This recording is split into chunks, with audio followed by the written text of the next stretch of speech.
नमस्कार. आपण पाहायला सुरुवात केली आहे मंडल न्यूज. मंडल न्यूज चॅनलला सबस्क्राईब केलं नसेल तर जरूर करा, लाईक करा, शेअर करा, फॉरवर्ड करा. कॉफी विथ माधव शो मध्ये अनेक मान्यवर येतात. आपलं जीवनाचा जो प्रवास आहे ते सांगत जातात, व्यक्त होतात. लेखक येतात, कवी येतात, डॉक्टर येतात. आज तुमच्यासोबत एक खास व्यक्ती बोलवली आहे. तुम्हाला आवडेल त्यांचं ऐकायला. लेखिका आहे आणि डॉक्टर, पण फिलॉसॉफीमध्ये डॉक्टर आहे, त्यामुळे तशा डॉक्टर नाही आहेत त्या. शुभांगी जोशी. डॉक्टर शुभांगी जोशींनी अलीकडे एक पुस्तक लिहिलं आहे ज्याची चर्चा थोडी आहे. थोडी असे म्हटलं की हा अलीकडचंच पुस्तक आहे आणि त्यांच्या आईवर लिहिलं आहे. इंग्रजीत आहे पुस्तक. त्या पुस्तकावरून बोलणार आहोत, पण खरं म्हणजे त्यांची जी PhD आहे, ज्या विषयात त्यांनी PhD केली आहे, त्या प्रसिद्ध साहित्यिक आणि खासदार सुधा मूर्ती. या शोच्या माध्यमातून एका लेखिकेचा प्रवास. लेखिका जेव्हा व्यक्त होते तेव्हा ती तिचं सगळं आयुष्य व्यक्त व्हायला तिला एक मदत होत असते. तिचे दुःख तेच असतात जे लेखिकेने लिहिले असतात. सुधा मूर्ती ह्या लेखिका, त्यांनी जी मांडणी केली आहे विषयांची त्यावर बोलणार आहोत आपण. थोडंसं अनऑफिशियली असेल काही गोष्टी, सुधा मूर्तीबद्दल असतील, शुभांगीबद्दल असतील. शुभांगी पहिल्यांदा स्क्रीनवर आहे तुमच्यासोबत आणि शुभांगीलाही जाणून घ्यायला लोक उत्सुक असतील. शुभांगी आमच्या मित्राच्या सौभाग्यवती आहेत. त्यांचे यजमान म्हणजे अमरावतीमध्ये पत्रकार आहेत, चॅनलला काम करतात. पण शुभांगीचा जो प्रवास आहे तो साहित्यिकाचा प्रवास आहे आणि साहित्य संदर्भातलं व्यक्त होणं हे आपला विषय असेल. शुभांगी, स्वागत आहे तुझं. नमस्कार. खूप सगळ्यात पहिले धन्यवाद देते मी आपले. अच्छा, धन्यवाद तर तुम्हाला द्यावाच लागतील, कारण संधी दिली व्यक्त होण्याची आणि एवढा मोठा प्लॅटफॉर्म मला ओपन करून दिलेला आहे, त्याबद्दल थँक्यू सो मच. पॉडकास्टला यायला खूप लोक उत्सुक असतात. मला रोज फोन आहेत, मेसेज आहेत, परंतु मला ज्यांच्याबद्दल असं वाटतं की हे लोक येणं जास्त गरजेचं आहे, त्यात तुला नंबर लागलाय तुझा. एका लेखिकेला जेव्हा किंवा एखाद्या लिहिणाऱ्याला, व्यक्त होणाऱ्याला निवड असते, साहित्यिकाची निवड असते, लेखाची निवड असते, लेखकाची निवड असते, आवड असते. सुधा मूर्ती का? सुधा मूर्ती ऍक्च्युली तुला आठवत पण असेल की आपण लहान होतो त्यावेळेस महाश्वेता हे टीव्ही सिरियल लागायचं आणि ते सुधा मूर्तीचं महाश्वेता हे जो नॉवेल आहे त्याच्यावरच प्रसारित झालेलं सिरियल आहे. आणि त्याच्यामध्ये जे कॅरेक्टर होतं तर अनुपमा नावाचं, आणि त्या म्हणजे सिरियलमध्ये महाश्वेता नावानेच घेतलेलं, पण नॉवेलमध्ये अनुपमा एक छोटासा पायावर पॅच येतो, म्हणजे आपण त्याला कोड म्हणतो. आणि आपल्या इंडियन सोसायटी म्हणजे भारतीय याच्यामध्ये कल्चरमध्ये तो पॅच आलेला नाही चालत, आणि त्याच्यामुळे तिचे पती स्वतः तिला रिजेक्ट करतात, सासू रिजेक्ट करते आणि सोसायटी रिजेक्ट करते. त्यावेळेस तिच्या मनाची अवस्था काय असेल. आणि ती सिरियल, मी छोटी होती पण तो इतका इम्पॅक्ट करून गेला की म्हटलं नाही. मग मी ना त्यानंतर सुधा मूर्तीची नॉवेल्स वाचायला लागली आणि मग असं करता करता सुधा मूर्तीच्या नॉवेल्सच्या मी प्रेमात पडत गेली. आणि त्यांच्या ज्या तुझ्या प्रेमात पडायच्या वयात तू प्रेमात पडत गेली, साहित्यात अर्थात साहित्याच्या प्रेमात पडत गेली. ते खूप महत्वाचं असतं की प्रेमात पडायच्या वयामध्ये कोणाच्या प्रेमात पडावं, ते तुमची लाईफची पूर्ण जर्नी डिसाईड करते. मी तेच म्हणत होतो की जेव्हा प्रेमात पडायचं वय होतं तेव्हा तू पुस्तकाच्या प्रेमात पडली, आणि ते सुधा मूर्तींच्या. हो, सुधा मूर्ती मी वाचलंय सुधा मूर्तींचं बऱ्यापैकी, माझं वाचन आहे आणि मलाही त्या आवडत्या लेखिका आहेत. त्यांचे कोट्स खूप आवडतात, किंवा त्या मुळात त्यांचं जीवनाची शैली जी आहे.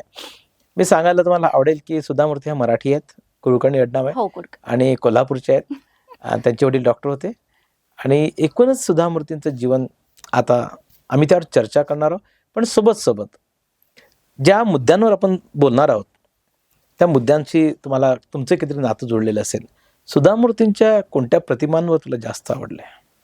मला त्यातली आता सांगितल्याप्रमाणे महादेव, महाश्वेता मधली अनुपमा, त्यानंतर डॉलर बहू मधली विनोता, म्हणजे जे डावरी सिस्टीम आपल्याकडे होती, काय म्हणू आपण त्याला, हुंडा पद्धती. आणि हुंडा पद्धतीमध्ये पण बऱ्याच ठिकाणी ना स्त्रियांचं खूप जास्त शोषण व्हायचं, आणि तो पण एक चांगला सोशल मुद्दा त्यांनी त्या ठिकाणी मांडलेला आहे की कसं फक्त संपत्ती जर असेल किंवा माहेरची ती सून श्रीमंत असेल तर तिला घरामधलं स्थान कसं असते, आणि ती एखाद्या गरीब घरातून जर आली असेल तर तिला कसं डॉमिनेट केलं जातं त्या घरामध्ये, कसं सेकंडरी किंवा दुय्यम स्थान मिळतं.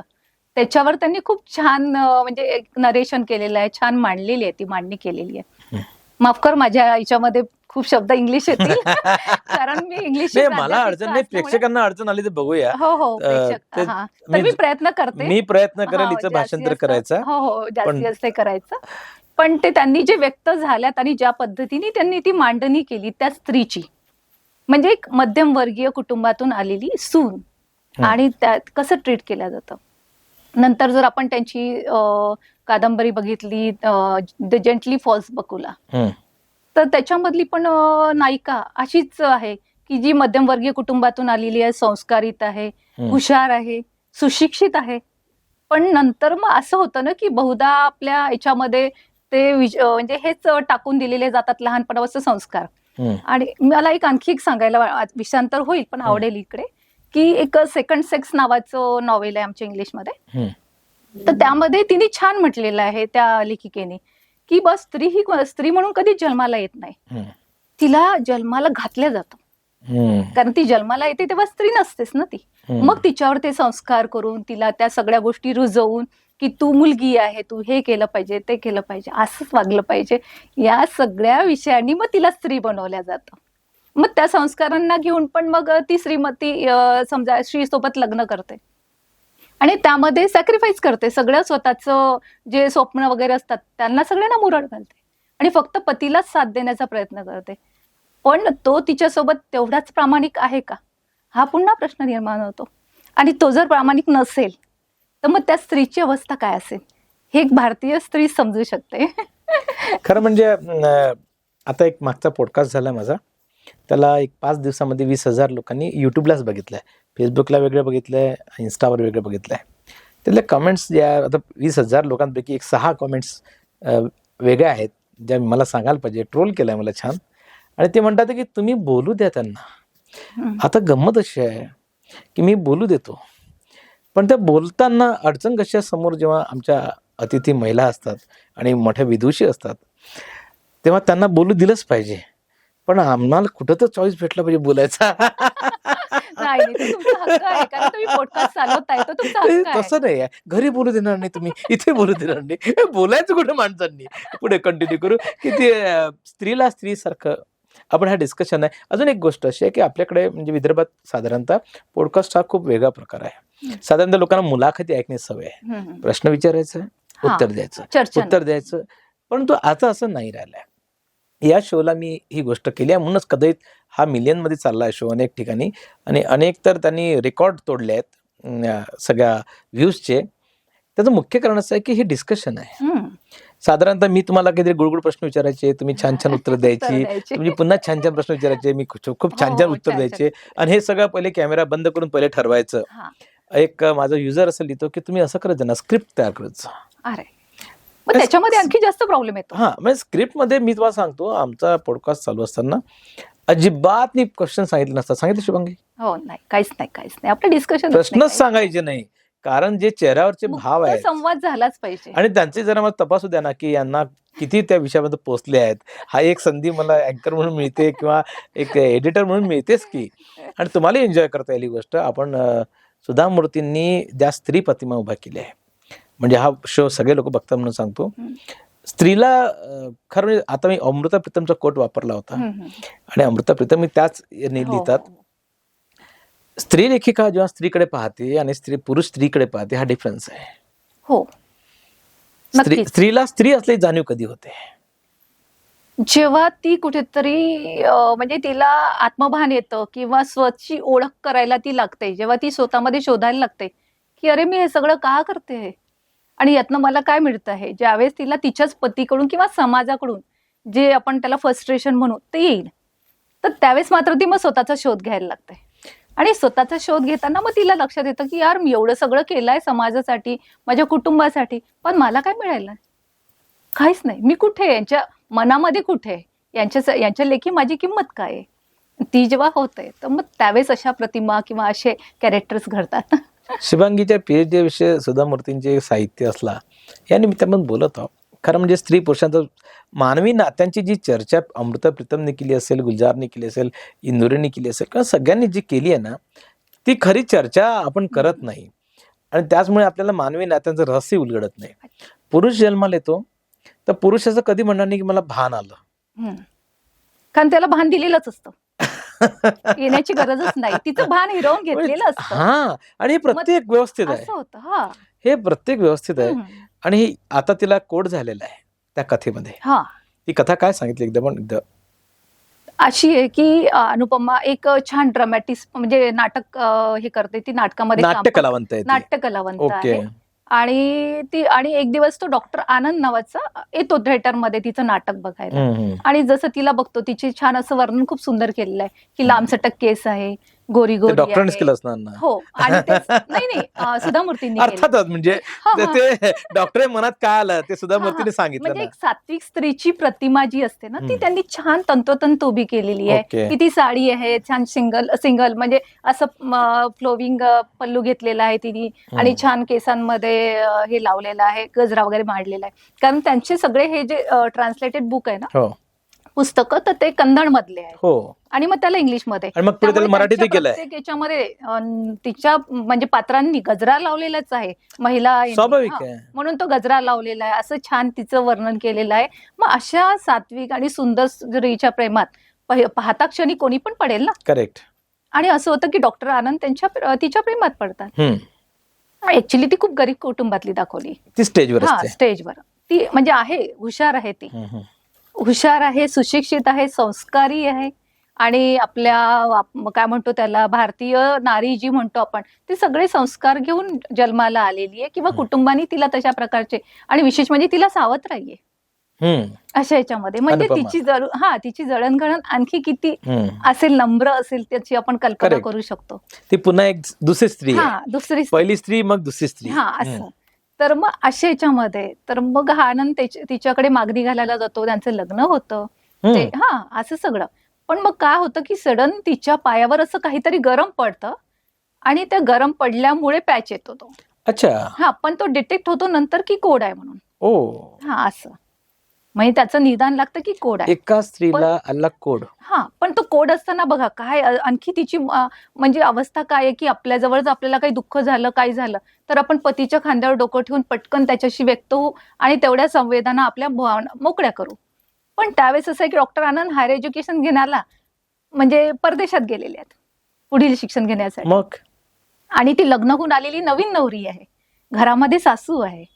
ती खूप दिवस तो पॅच लपवतेच. पण नंतर तो वाढत जातो. तर मग तिला लपवणं शक्य होत नाही. म्हणून मग ती पहिले पतीला पत्र लिहून सांगते. तर तो पत्र इग्नोर करतो. त्याला जसं माहिती होतं ना, तो रिप्लाय पण देत नाही. तो त्या क्षणी तिच्याशी नातं तोडून टाकतो. म्हणजे किती विदारक तिची मनाची अवस्था काय असेल. म्हणजे तुम्हाला ऐकताना सुद्धा असं होईल की अरे यार, समजू शकू आपण ते काय असेल. किती. आणि त्यानंतर मग सासू मग असं की सोहळ्यातलं जेवण तुला बनवायला चालणार नाही. आपल्या इथे ते होतं ना, जरा कुप्रथा होत्यात काही. आता तिला पॅच आला, तिला कोड आला, म्हणजे आता काहीतरी मोठा रोग आला. माहेरी सुद्धा अवहेल ना तिच्या वाटेला. का तर तिची लहान बहीण आहे सावत्र, तिचं लग्न मोडेल असं सगळं म्हणून मग तिथे पण तिला हेच केलं जातं. मग ती ठरवते की मग ती एका पॉइंट नंतर असं होतं ना की दुःखाचा उद्रेक झाला की माणूस उफाडून उठतो. मग इथली नायिका पण त्यांनी उफाडून कशी उठलेली आहे की ती तिच्या एज्युकेशनचा म्हणजे शिक्षणाचा वगैरे फायदा करून ती पुढे जाण्याचा प्रयत्न करते. ती त्याचा आत्मसन्मान स्वाभिमान जो आहे तो जागृत करते. आणि तो जागृत करून ती पुढे जाते. म्हणजे ती कुठल्या नियमांना उल्लंघन नाही करत. ती आई वडिलांना काही रागवत नाही, बोलत नाही किंवा भांडणं करून नाही ती घराच्या बाहेर पडत. ती घराच्या बाहेर पडते तर ते स्वतःचा स्वाभिमान घेऊन. पुढे काय होते मग असं होतं की मग ती छान तिचं एज्युकेशन म्हणजे कम्प्लीट झाल्यानंतर ती छान एका याच्यामध्ये एनजीओ मध्ये वगैरे काम करायला लागते. त्या ठिकाणी परत तिला एक पुरुष भेटतो. आता इतकी सुंदर आहे, त्याला माहितीये कोड झालाय, त्याला माहितीये की कोड म्हणजे काही नाही आहे, शरीरावर एक आलेला तो एक डाग आहे. करेक्ट. बाकी काही नाही. तिच्या आयुष्यात पुन्हा एक पुरुष मनाला येतो. थोडी डाग लागलेला आहे कुठला. तिच्या आयुष्यात पुन्हा एक पुरुष येतो. हो, पुरुष येतो. पण ती त्याला पण नकार देते कारण तिला मनामध्ये भीती आहे की आज हा हो म्हणतोय, सिंपथी म्हणजे काहीतरी माझ्याबद्दल वाटतंय म्हणून म्हणतोय का, हा क्यू येऊन करतोय का, मला कोणाची क्यू नकोय असं आहे. म्हणजे तिथले कॅरेक्टर खरंच एक एक बघावं ना, इतकं सुंदर सुधा मूर्तीने मांडलंय ना की ते असं मनाला स्पर्श करतं. भारतीय स्त्रियांचं हे वैशिष्ट्य आहे की त्या जीवनात असे अनेक टप्पे येतात, ते व्यक्त होत नाही. मला ते सुधा मूर्तींचं तेच आवडलेलं की म्हणजे सुधा मूर्ती अशा अनेक आहेत पण सुधा मूर्तींनी म्हणजे असं मुख्यत्व करून त्यांनी अशा भारतीय नारी घेतलेल्या आणि मध्यम वर्गीयातल्या कुटुंबातल्या मुली घेतलेल्या आहेत, की ज्या कशा आहे की आपल्या आईवडिलांच्या याचं बघतील की नाही, आईवडिलांचं नाव खराब नाही झालं पाहिजे, किंवा सासरी दिलाय तर तिथेच आपण छान संसार केला पाहिजे, सगळ्या आवड निवड सगळ्या गोष्टींना मुरड घालून संसार करतात. पण मग कुठेतरी त्यांना असं होतं माझ्या याचा पार्ट असतोय ना, ट्रान्सफॉर्मेशनच दाखवायचंय ना मला. पण त्यातनं मग त्या कशा चेंज होतात आणि स्वतःची लाईफ कशी छान करतात. मग ती सिंगल राहते, हम्म? पुढे ती सिंगल राहते. सिंगर राहते. मग नंतर तिचे पती पण तिच्याकडे येतात, पण ती नाही म्हणते. तो डॉक्टर्स नाही म्हणते. पुन्हा येतो, हो, ती त्याला नाही. पश्चाताप होतो. पश्चाताप होतो. मग तो बघतो ना, परत एका नाटकामध्येच परत ती दिसते काय त्याला. पण ती ऍक्टर होते, हो, पुन्हा स्टेजवर जाते. पुन्हा आणि ओके. पुन्हा ते एका नाटकामध्ये ती दिसते आणि मग ते असं होतं की त्याला त्याचं प्रायश्चित्त होतं आणि मग तो तिला म्हणतो की आपण पुन्हा नव्याने सुरू करू. ते तर म्हणा. ती म्हणते की एकदा गाठ पडली किंवा तुटलं तर ते पुन्हा जोडणं कठीण असतं. ते जेव्हा सुरुवातीलाच असतं ना, तेव्हा गाठी पडू देऊ नये नात्यामध्ये. मला एक माझं स्वतःचं मत आहे त्यामधलं वैयक्तिक, की मला असं वाटतं की नात्यांमध्ये गाठी पडू देऊ नयेत किंवा खूप ताणून तुटेल असेपर्यंत जाऊ नये. तर ते अजून कुठल्या गोष्टीवर तुला आवडलं किंवा सुधामूर्ती ही एक गोष्ट मला अजून आवडली? सुधामूर्तीचं जे बाकी जे कॅरेक्टर आणि मेन कॅरेक्टर यांचं जे त्यांनी म्हणजे काय म्हणतात कोऑर्डिनेशन घडवून आणलेलं आहे. ओके. आणि ते एकदम पर्टिक्युलर आपण प्रत्येक याच्यामध्ये आपल्याला एक इंडियन फॅमिली आणि इंडियन म्हणजे जे कुटुंब आहेत आणि ती कुटुंब व्यवस्था, समाज व्यवस्था, त्या ठिकाणी त्यामध्ये असलेलं म्हणजे आपल्या नीती मूल्य या सगळ्यांची जपणूक झालेली दिसते प्रत्येकच ठिकाणी. सुधामूर्ती वैशिष्ट्यच आहे आणि मुळात आणि त्या पण कायम म्हणतात की स्त्रियांनी स्त्रियांसारखं राहावं. आणि त्यांनी बघा, त्यांनी म्हणजे समानतेबद्दल बोललेल्या आहेत त्या, पण कुठली समानता? भावनिक समानता. त्यांनी म्हटलेल्या स्त्रीला मानव म्हणून जगवा. स्त्री आणि पुरुष वेगळेच आहे. परमेश्वरांनी त्यांना एक स्त्री आणि पुरुष वेगळंच जन्माला घातलेलं आहे. बरोबर. स्त्रीनी स्त्रीसारखंच जगावं आणि पुरुषांनी पुरुषासारखंच जगावं. का अभिप्रेत आहे त्यांना?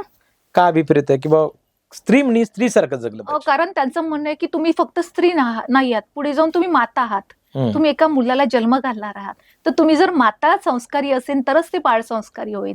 म्हणून स्त्रीनी स्त्रीसारखं मर्यादा ठेवूनच वागलं पाहिजे असं आग्रह आहे. त्यांचं म्हणणं आहे की स्वातंत्र्य आणि स्वैराचार यामधला फरक तुमच्या लक्षात आला पाहिजे.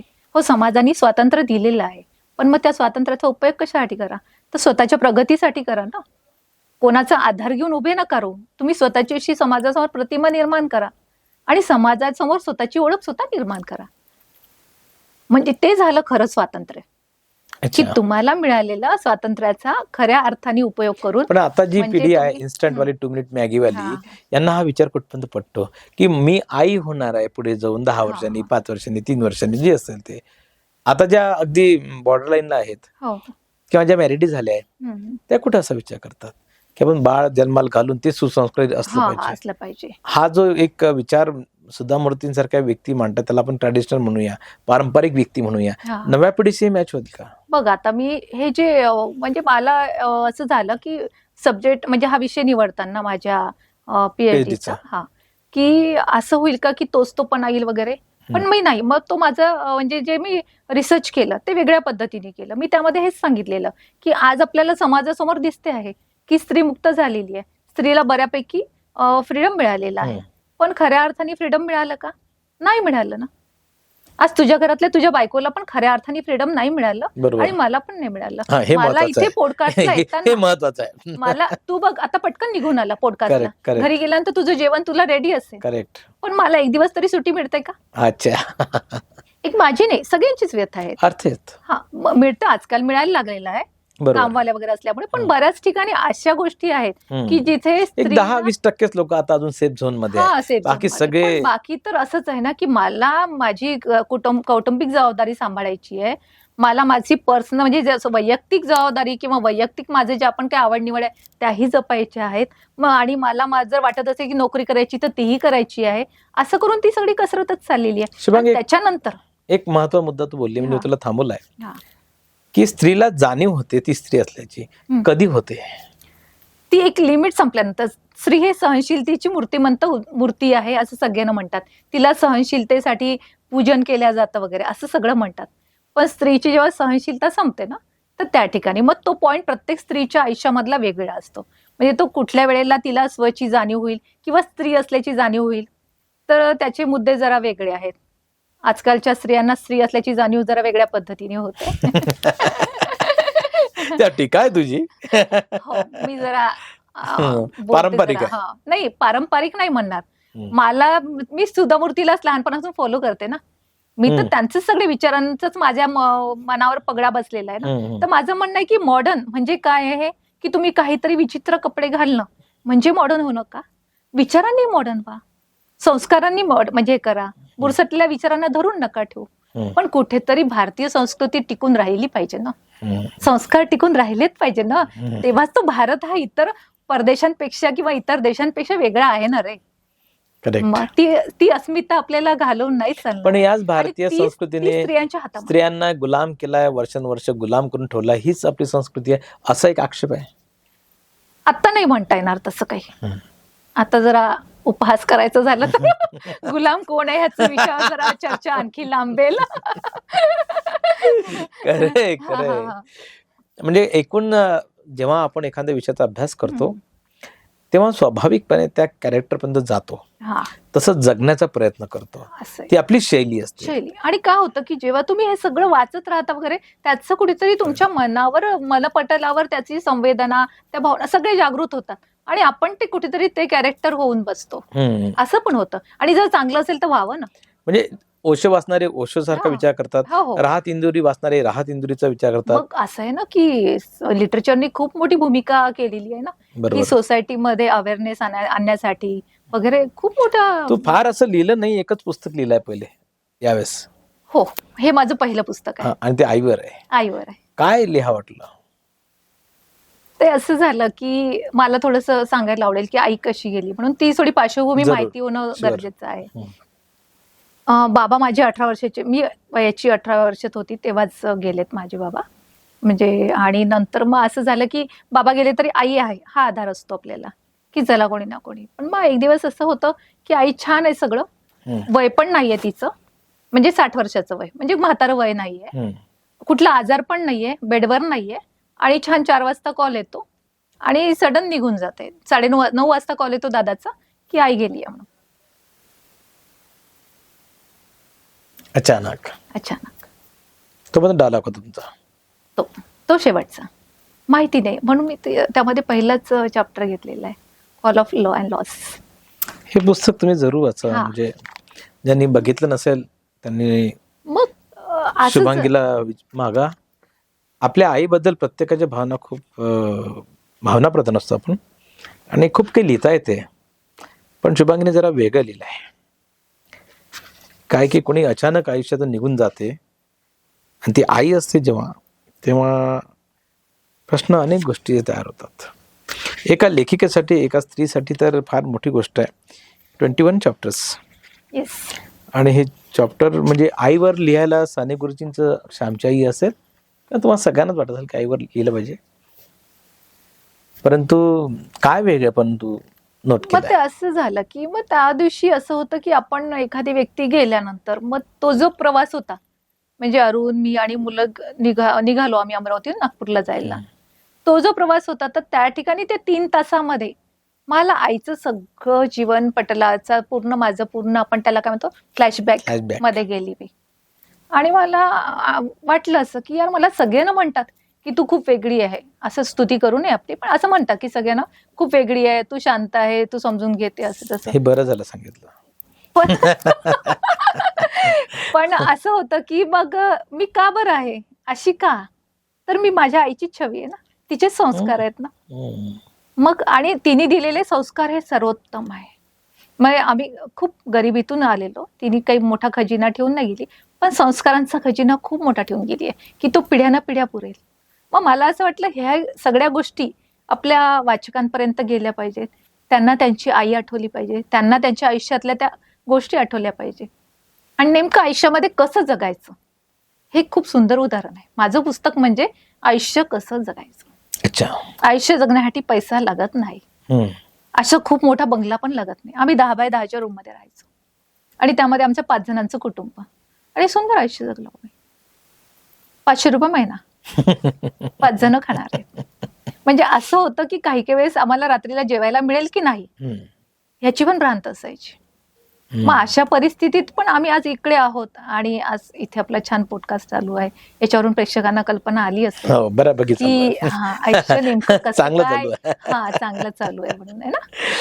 कसं आहे की एकूण सगळ्यांच्या जीवनामध्ये गुंता असतो, अडचणीचा असतो गुंता, कधी आर्थिक अडचणीचा असतो, भावनिक अडचणी तर खूप नंतर असतो.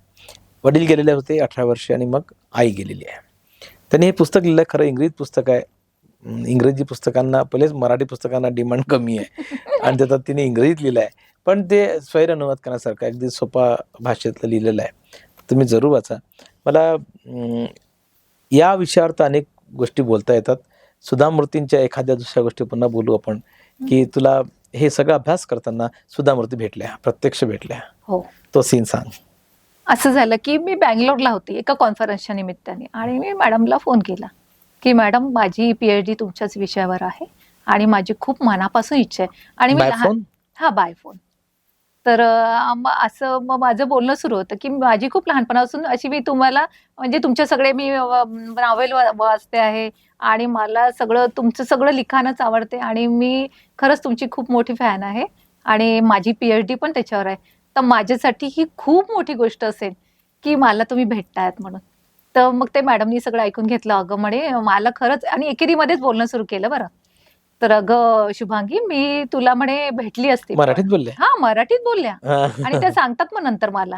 तर म्हणे अगं मी तुला भेटली असती पण काय आहे की मी आता सध्या अमेरिकेला आहे आणि 2 महिने तरी नाही येणार आहे.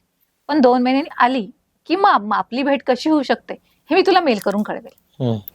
मग असं झालं की मग काही दिवसांनी मी माझ्या PhDच्या वर्कमध्ये लागून गेली कामामध्ये आणि मला पण थोडासा विसर पडल्यासारखा झाला की काही आलं का नाही वगैरे. मग एक दिवस म्हणजे असा मोबाईलला एकदमच मेल आलेला दिसला.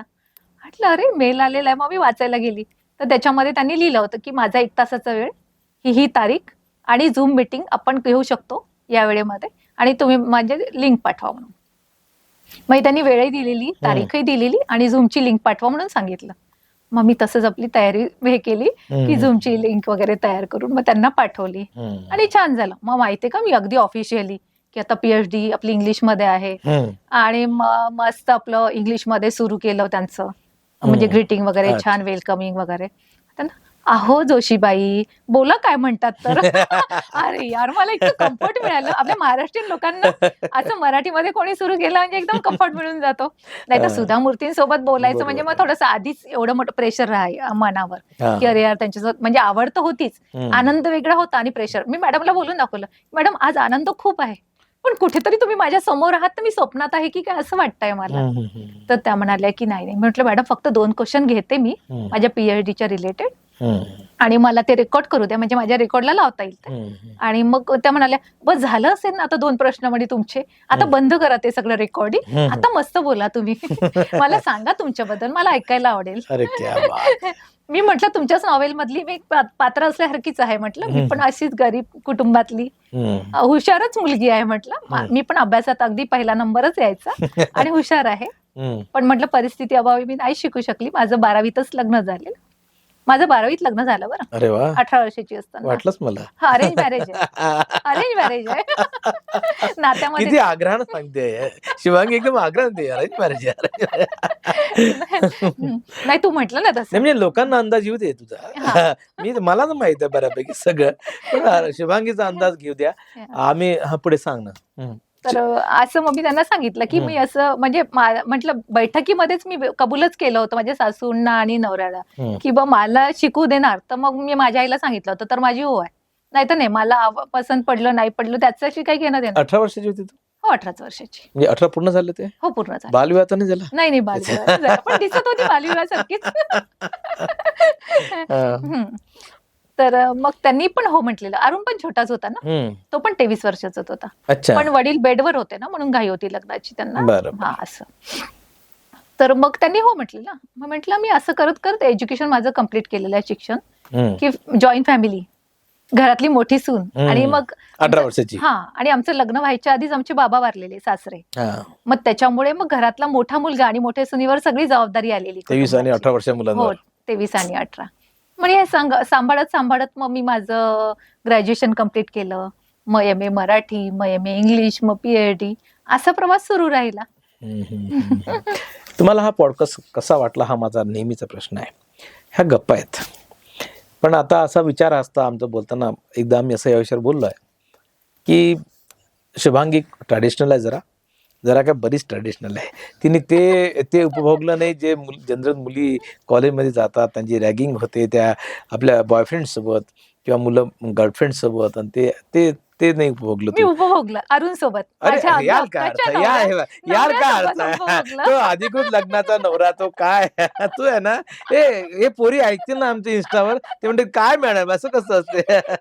हे 18 वर्षी लग्न झालं असं असतं. थोडी आहे की प्रेमात पडून लग्न करावं. मी लग्न करून प्रेमात नाही, पडली तो ना. चॉईस संपल्यानंतरचे विषय आहे ते, म्हणजे तुम्ही फ्रँक बोलायचं तर ही छान लेखिका आहे आणि शुभांगी छान बोलते, तुम्हाला माहिती आहे. आता तुम्हाला असं वाटत असेल की हिच्यासोबत काही शो केले पाहिजे मी, तर मला कमेंट्समध्ये लिहा. बाकी तर लिहितात, काही लोक ठरलेच आहेत माझे. म्हणजे आता बघितलं मागे एक शो 75,000 झालेला आहे आणि बरोबर 6 कमेंट्स ठरलेल्या लोकांच्या, त्यांच्या आयडीवरून मला येतात आहे की तुम्ही असं करू नका, तुम्ही तसं करा. मी त्यांना बोलवणार आहे, या तुमचे स्वागत आहे, तुमचं पॉडकास्ट करतो मी. नक्की नक्की. परंतु बरोबर आहे. शुभांगीसोबत आपल्याला काही ट्रॅडिशनल विषयावर बोलता येईल. मुळात स्त्रियांवर बोलायला पाहिजे, कारण स्त्रियांच्या एकूण जीवनावर फार कमी बोललं जातं. गॉसिप खूप आहे, हम्म. गॉसिप खूप आहे. हो. आता त्या रुपाली चाकणकरांचं एक आलेलं आहे की मिलियनमध्ये लोकांनी बघितलं आहे, पण एखाद्या कर्तृत्ववान स्त्रीबद्दल किती लोकांनी बघितलं आहे. हम्म. हा एक इश्यू आहे आपल्या देशाचा. हा, तेच. की तुम्हाला जर मुलांना विचारलं की बाबा तुम्ही चांगल्या 4 अशा प्रसिद्ध स्त्रियांची चरित्र तुम्ही वाचली का, तर विचार पडते. परंतु आपल्या समाजाची ही दृष्टी आहे आणि आपल्या समाजा हा DNA आहे की स्त्रियांच्या बाबतीत गॉसिप पटकन पाहावं वाटतं. तेच तेच. पण तिचं कर्तृत्व पाहताना किरण बेदीवर किती लोकांनी पुस्तक वाचलं माहित नाही, नाव माहित असेल, हा. पुस्तक कमी लोकांनी वाचलं कमी आहे. लोकांनी वाचलं. किंवा अनुप्रिया सिन्हा, तर तिच्याबद्दलही फार कमी लोकांना माहीत असेल. तर आपण असं वाटलं तर मला तुम्ही कमेंट्समध्ये कळवलं तर मी हिला पुन्हा बोलवेल आणि आय होप सो की हिचं पुस्तक तुम्ही वाचाल. ज्यांना वाचायची आवड आहे त्यांनी जरूर हे पुस्तक घेतलं पाहिजे. संपर्कासाठी तुम्हाला नंबर मी देईल माझ्या, जर तुम्ही कमेंट्समध्ये केलात. हा शो कसा वाटला कळवा जरूर, आणि कमेंट्समध्ये लिहित चला की तुम्हाला अजून काय आवडेल. आता मागचा एका शोमध्ये लिहिला आहे माझ्या प्रेक्षकांनी की आम्हाला मॅडमला पुन्हा एकदा भेटायचं आहे, पुन्हा त्यांचे अनेक गोष्टी शेअर करायच्या आहे. खरं म्हणजे हा शो असल्यामुळे मला बोलावं लागतं, नाही तर मी हिलाच बोलू दिलं असं सगळं की बोल. अनेक वेळा असं होतं की लाईट कॅमेरा ॲक्शनच्या समोर फार कमी, अनेकदा पहिल्यांदा लोक आले असतात आणि मग मला अडचण बोलायला आवडतं. ऐकलं ना तुम्ही. तिला बोलायला आवडतं पण होय. तुम्हाला ऐकायला आवडतं का हे सांगा मला. हे प्रेक्षकाने नक्की. सांगितलं पाहिजे. हो. खूप चटकदार विषयावर आपण बोलणार आहोत. ज्या विषयाला स्पर्श केल्याबरोबर एखाद्या चटका लागेल किंवा काही विषयाला स्पर्श केल्यावर एकदम आनंदी वाटेल. हा पॉडकास्ट कसा वाटला जरूर कळवा.